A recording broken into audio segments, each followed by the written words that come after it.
With over 800 blood group antigens across 47 systems, blood compatibility isn't a match, it's a negotiation hosted by plasma. You thought O negative was safe? Think again. Because some of those O donors show up with plasma so loaded with anti-A and anti-B, they could hemolyze soup. And AB? Yeah, sure. Universal recipient as long as you're transfusing with dreams and positive intentions. The minute plasma gets involved, AB turns from take anything to I'm sorry, is that donor's plasma judging me? And don't get me started on grandma's home diagnosis. You're O negative, Habibi, you can give to everyone. Yeah, tell that to the ICU after a plasma reaction triggers a full-on hemolytic crisis and 17 incident forms and consultancy phone calls at 3 a.m. Here's the truth. Red cells don't run the show. Plasma does. It's the immunologic gatekeeper, the unforgiving fluid court. It doesn't care about your donor card or the blood bank labels. It cares whether you're carrying hemolysins with a personal vendetta. Plasma is where compatibility lives, dies, or files an adverse event report. In this episode, we're not just exposing the myth, we're putting plasma under the microscope. And it's not looking innocent. Hello, Doc. Let me help you with this one. You see a jungle. I see walking blood types with poor hydration. I find your best cephalic from 6 meters away. I don't poke, I extract with style. My motto, if in doubt, we stay out. You've got anti-M? I see it. Cold agglutinins. I sniff them. Fainting zebra. I'm already holding the glucose tabs. But sometimes, even a lion needs backup. Someone who can phenotype a mosquito on sight. So I called her. This is Dr. Talix Vinemark, 37 vertebrae of transfusion god mode. She doesn't wear glasses. The antibodies adjust to her. This girl once spotted a kid antibody in a mirror's reflection. She cross-matches vertically. Talix doesn't need a microscope. She is the microscope. I detect hemolysins using scent. I once halted a transfusion reaction with a raised eyebrow. My spreadsheet has its own ethics committee. I cross-match in silence so the plasma doesn't feel judged. We don't play compatibility roulette here. We test for everything, even antigens the JBTC hasn't named yet. 800 plus subgroups? I've cross-matched my mother-in-law's third cousin's Duffy Null wedding guess. Together, we're not just your collection team. We're the reason you haven't been agglutinated into next week. This isn't phlebotomy. This is the jungle's first ISO-certified plasma extraction safari. And remember, if in doubt, we stay out. Okay, who the hell started the rumor that O is a universal donor? Was it the parrot in med school? The zebra with a label maker? Because let me tell you something. After listening to you right now, I changed my mind. O is not universal. At least not yet. Not when there's residual plasma in the bag carrying high titer antibodies like it's hunting season. You give that safe O unit to the wrong jungle creature, and those anti-A, anti-B antibodies in the leftover plasma don't just agglutinate. They call in the jungle death squad, the complement system. 1 second, your transfusion looks clean. Next second, boom! Red cells get tagged, immune alarms go off, and the antelope's kidneys file for early retirement.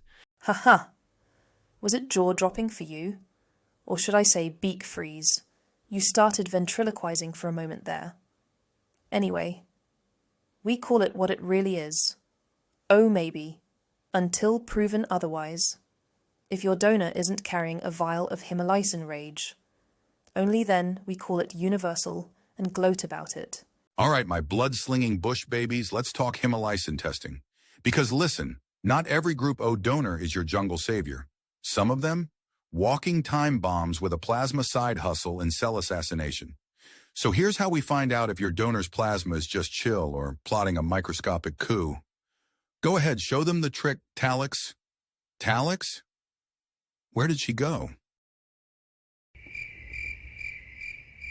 Well. Talix disappeared again. Probably got her neck caught in a Wi-Fi signal 3 trees away trying to Google how to pipette with hooves. 1 minute she's lecturing on complement activation. Next minute, gone. Just a long shadow and the faint smell of eucalyptus blood plasma mist. Plaxton, sweetie. I just reviewed that last rant you did while I was gone, and frankly, I think we need to get your beak tested. You're flushed, irritable, and you accused a test tube of gaslighting you. Classic signs of autoimmune beak syndrome. Wait, what? That's not even... Talix, please! You talk plasma safety, but your own neck looks like it lost a fight with growth hormone and poor glycosylation. That ain't elegance. That's chronic plasma swelling with a zip code. Your neck is not long. It's inflamed. If I had a neck like that, I'd disappear too. You're out of frame, by the way, dear. Adjust your position. Enough, both of you. Talix, chill. Plaxton, your beak's still stuck in cold storage. You out here talking smack with a face that says centrifuged and forgotten. It's a condition. Yep, frozen beak syndrome. Highly reactive to giraffe sarcasm. Universality ends the moment plasma shows up with high titer antibodies and zero coping skills. Whole blood and unwashed red cells. It's not a transfusion. It's a liquid ambush in a bag. Talix, hemolysin testing. Please proceed. Hemolysin testing is simple. We mix plasma of O donors that contain anti-A and anti-B with A and B cells, incubate and wait. We're checking if the plasma in that donor unit is secretly out for blood. Specifically, we look for anti-A or anti-B antibodies that don't just bind, they activate, complement and destroy red cells. Even a small amount of residual plasma, if it's loaded, can trigger a full-blown hemolytic reaction, even when the blood type looks compatible. So, we test before we transfuse non-ISO blood types all eyes on plasma, because plasma doesn't need much to start a fight. If plasma stays golden, we're safe. The transfused is safe and O is universal. Plasma discolors. Even the smallest discoloration signals a no-go, because once that glow turns shady, so does the transfusion. And, for anyone wondering, Talix is still out of frame, stiff as a blood bag on dry ice.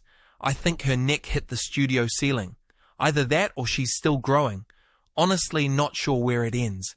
But neck drama aside, here's your take-home message. Rethink non-ISO transfusions.